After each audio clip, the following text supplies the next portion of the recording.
आसमा का ना, तो कुछ हजरात कहते हैं कि जी आप इस रूटीन में ना वो इनहेलर यूज कर सकते हैं रोजे की हालत में। यानी दमे की तकलीफ है, वो एक खास आला है। हाँ जी, वो इनहेलर है कि इनहेलर लेते हैं। इनहेलर से फिर सांस, लोग कहते हैं कि जी इनहेलर ले लिया करें, ये सांस की नाली में जाता है, ये खुराक की नाली में नहीं जाता। तो मुझे दिन में 1-2 दफा ये तकलीफ हो जाती है रोजे की हालत में, इस वजह से आप रोजा भी एकदम छूट गए। नहीं, रोजा ना छोड़ें। हाँ जी, और इस्तेमाल कर लिया करें इनहेलर, कोई बात इनहेलर नहीं। इस्तेमाल करने से कोई मसला तो नहीं? नहीं, कोई मसला नहीं। अल्लाह आपका रोजा कबूल फरमाएगा। आपकी बड़ी हिम्मत है कि तकलीफ में भी आप रोजा रख रही हैं, तो इनहेलर जायज है, इस्तेमाल जायज है, जायज है, कोई हर्ज नहीं इसका। वो उसमें ना कोई खुराक है, कोई चीज नहीं। हाँ जी, आपका लाइव प्रोग्राम आ रहा है ना? जी अल्हम्दुलिल्लाह। हाँ जी, तो मैं वो प्रोग्राम देख रही थी, तो मैंने कहा इस मसले से आप किस एरिया से बात कर रही है बहन? मैं जी टाइप कॉलोनी से बात कर रही हूँ। जब जी चाहे पूछें बेटा। ठीक, अल्लाह खैर से रखे। चलिए, बहुत शुक्रिया जी। ओके जी साहब। जी, एक तहरीरी सवाल हमारे पास आया है हमारे भाई अनवर जावेद। अस्सलाम वालेकुम। वालेकुम अस्सलाम। ज़कात दा पूछना सी कि ज़कात कितने तोले नु सोने दे? ये कहाँ से बात कर रहे हैं आप? हाँ जी। ये किस जगह से बोल रहे हैं आप? हाँ, चीचावतनी से। अच्छा, चीचावतनी से बात कर रहे हैं। हाँ जी। ज़कात के निसाब के बाद ज़कात का निसाब सोने का कम से कम 7.5 तोले है ना, 7.5 तोले सोना या इससे ज्यादा फिर ज़कात लगती है। हाँ जी, 7.5 तोले से ऊपर लगती साढ़े पर है। फिर ये नहीं कि 7.5 तोले जो है उनको बाहर निकाल देना। जब 7.5 तोले हो गया तो फिर शुरू से लेकर सारे पर लग जाएगी। और अगर इससे कम है तो माफी नहीं, 10 तोले है। 10 तोले पर ही लगेगी ना। ये नहीं कि 7.5 निकाल देना। हाँ जी, पूरे पर लगेगी। हाँ, कितनी लगेगी? 10 तोले हैं तो फिर वो चौथाई ऐसा कितना बनेगा? 2,500 रुपया बनेगा। 1 लाख रुपया बनता है 10 तोले का तकरीबन इस दौर के। हाँ, 40वां ऐसा ही देना होता है ना, जैसे पैसे की ज़कात। यानी मालियत इसकी 1 लाख रुपया बन जाती है अगर आपके पास रहे। अगर सुनार के पास चला गया तो फिर 8,000 रुपया तोला हो गया, क्योंकि जेवर जो है ना हमेशा सुनार का ही रहता है। इसमें जो खालिस सोना ना मेरी बहन, उसको देखना। आवाज आ रही है बहन आपको? जी, आपको आवाज आ रही है हमारी? आवाज आ रही है, 2 आवाजें आ रही है। अच्छा। खालिस सोना उसमें जो है ना खोट को छोड़कर वो देखना है कि वो कितना है। अगर 7.5 तोले से वो ज्यादा है तो फिर उसकी रकम बना दें कि मौजूदा रेट क्या है। वो रकम जो बने उसका 40वां हिस्सा। 40वां। चांदी हो तो 52.5 तोले। हाँ जी। जी, कुछ और पूछेगी बहन? चले फिर कर लीजिएगा। ये क्या? ठीक हाँ, है। खैर। अनवर जावेद साहब ने एक तहरीरी सवाल पूछा है।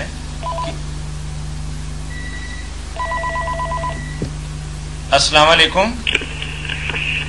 अस्सलाम वालेकुम जनाब। वालेकुम अस्सलाम व रहमतुल्लाह। मौलाना साहब बैठे? जी जी। मौलाना साहब, तलाक के मतलब पूछना था जी। ये कुरान शरीफ में आयत नंबर 230 में लिखा है जी जी कि वो किसी अगर तलाक हो जाए तो किसी दूसरे मर्द से निकाह करे और फिर वो बाद में जब तलाक दे तो फिर वो उसे रुजू कर सकता है। जी जी। मगर आगे कुरान शरीफ में ये भी लिखते हैं 232 नंबर आयत है कि अगर तुम तलाक दे दो औरतों को, फिर वो पूरी कर चुके अपनी इद्दत तो ना मना करो उन्हें कि निकाह कर लें अपने खामदों से जबकि रजामंद हो जाएं। जी। तो ये दोनों आयतों में कुछ फर्क है? ये हाँ, दोनों आयतों में आपको जो नजर आया ना कि ये आपस में टकराती हैं, ऐसी बात नहीं है। इससे भी पहले जिक्र हो चुका ना कि जिन तलाकों के बाद आदमी को ये हक पहुंचता है ना कि वो तलाक वापस ले ले, वो 2 मरतबा। एक मरतबा आपने जिंदगी में दी तो इसके बाद आपको हक है कि 3 हैज आने तक आप अगर जुबान से कह दें कि मैंने वो तलाक वापस ले ली, रुजू कहते हैं, तो वो तलाक खत्म हो गई। एक गिनी तो गई कि आपका एक जो मौका था जाता रहा, मगर आप उसको बीवी बनाकर रख सकती। और अगर आपने दौरान इद्दत रुजू ना किया, 3 हैज गुजर गए, तो पहली तलाक से या दूसरी से पहला निकाह खत्म हो गया। उसके लिए वो आयत है जो आपने पढ़ी कि अगर फिर वो खामद और बीवी, वो पहला खामद, ये दोनों राजी हो जाएं तो अब रुजू का तो मौका नहीं रहा, क्योंकि 3 हैज गुजर गए। इसलिए बेशक तलाक एक थी या दूसरी बार की थी, वो पहला निकाह खत्म हो चुका, मगर इनको दोबारा निकाह करने का हक हासिल है। ये तजदीद निकाह है। पहली तलाक के बाद یا دوسری زندگی میں کبھی دے، اس کے بعد یہ موقع ملتے ہیں کہ 3 حیض تک وہ واپس لے سکتا، پھر کچھ نہیں کرنا پڑتا. اور اگر 3 حیض گزر جائیں اور پھر صلح کرنا چاہیں تو ان کو پھر نکاح پڑھوانا پڑے گا، نیا حق مہر ہوگا، دوبارہ گواہوں کے سامنے ان کا نکاح ہوگا، ڈائریکٹ، کوئی حلالہ وغیرہ نہیں.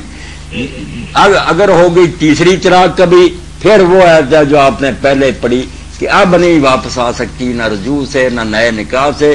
اب وہ کسی اور مرد سے نکاح کرے دیانتداری سے، جس کو نکاح کہتے ہیں، حلالہ نہیں.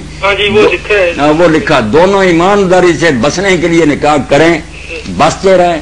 پھر اتفاقیہ موت ہو جائے یا ان کے آپس میں ناچاکی ہو جائے، وہ طلاق دے. یعنی ایک ایسی سد سکندری یا دیوار کہ تیسری طلاق دیتے وقت آدمی سوچے کہ کسی کے پاس جائے گی، پتہ نہیں وہ مرے یا نہ مرے، طلاق دیں. جو سازش کے طور پر کرتے ہیں نا کہ بس کرا دو، رات رکھے چھوڑ دو، یہ تو نکاح تو نہیں، یہ تو زنا کرنے کا ایک طریقہ.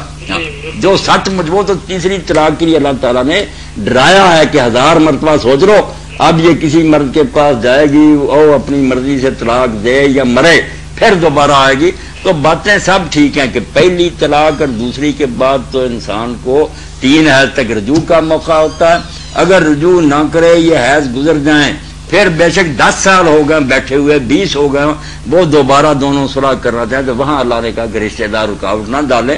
جب وہ دونوں راضی ہو گئے تو دوبارہ آپس میں نکاح کر لیں.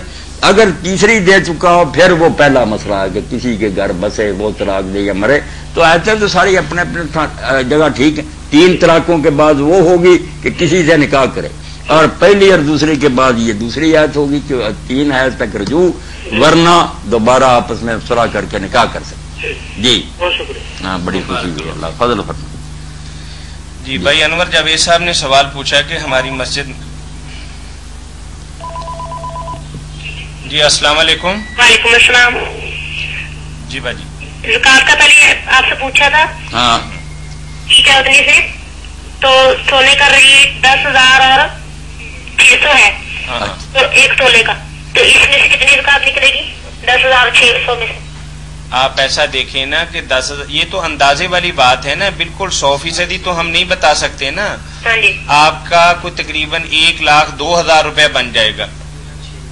یہ ابھی چلیں 1,06,000 روپے بنے گا، 2,700 روپیہ بنتا ہے بہن آپ کا. 2700 من. 2,700 روپے. ہیلو، ہاں جی. آپ ایسا کیا کریں جب فون کرتے ہیں نا تو ہمارا وقت آپ کی طرح بڑا قیمتی ہے، پہلے صلاح مشورہ کر کے فون ایک ہی دفعہ کیا کریں. بات کے درمیان نہ ایک دوسرے سے پوچھا کریں، ٹھیک ہے نا جی؟ بہت زیادہ حرج ہوتا ہے. 2,700 روپیہ بنتا ہے جی آپ. 2700 جی 2,700 روپے.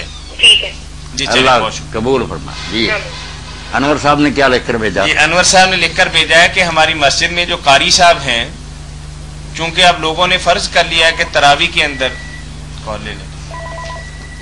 السلام علیکم. وعلیکم السلام. مولانا بیٹھے نہیں؟ جی بیٹھے بیٹھے. سوال کرنا جی کریں سوال. یہ سوال یہ کرنا سی کہ وضو کیتا جاوے تو بعد وچ ناخن اتارے جان، وضو ٹوٹ جائے گا کہ نہیں؟ نہیں، کوئی نہیں ٹوٹتا. ناخن اتارے جائیں، سر کے بال منڈا دیے جائیں، نہ نئے مسا کی ضرورت ہے، بس وہ سب کچھ ٹھیک ہے. ہاں جی. درست ہی درست ہے. وضو نے کدھر جانا؟ وضو تو توڑنے والی کوئی چیز ہوگی تو وضو ٹوٹے گا. ناخن اگر اتروا دیے یا حجامت بنوا لی، اس سے وضو کا کچھ نہیں بگڑا. اصغر بول رہا ہے. ہاں جی. اصغر بول رہا. ہاں جی اصغر اصغر بول رہا. اللہ خیر سے رکھے، مہربانی. اصغر صاحب آئے نا کسی دن افطاری ہمارے ساتھ کریں. انشاءاللہ. جی ٹھیک ہے. السلام علیکم. وعلیکم السلام. وہ کہہ رہے ہیں کہ اب لوگوں نے فرض کر لیا کہ تراویح کے اندر قرآن کریم ختم کرنا ضروری ہے. اب جب یہ فرض کر لیا تو اس کے لیے مختلف ہیلے بہانے طریقے ایجاد کر لیے. اب یہ بھی ایک نیا طریقہ ایجاد کر لیا کہ فجر میں بھی 1 پاؤ پڑھ لیں، اور عشاء کی نماز جو ہے اس میں بھی 2 رکوع پڑھ لیں. اب 10 رکوع باقی رہ گئے، 8 تراویحوں میں پڑھ لیے. کیا ایسا کرنا درست ہے؟ جی انور صاحب کا سوال ہے. درست نہ درست کی تو بات نہیں، اس سے پتہ یہ چلتا ہے کہ یہ لوگ کس مصیبت میں پھنسے ہوئے. خود ہی اپنی طرف سے ایک بات گھڑ لی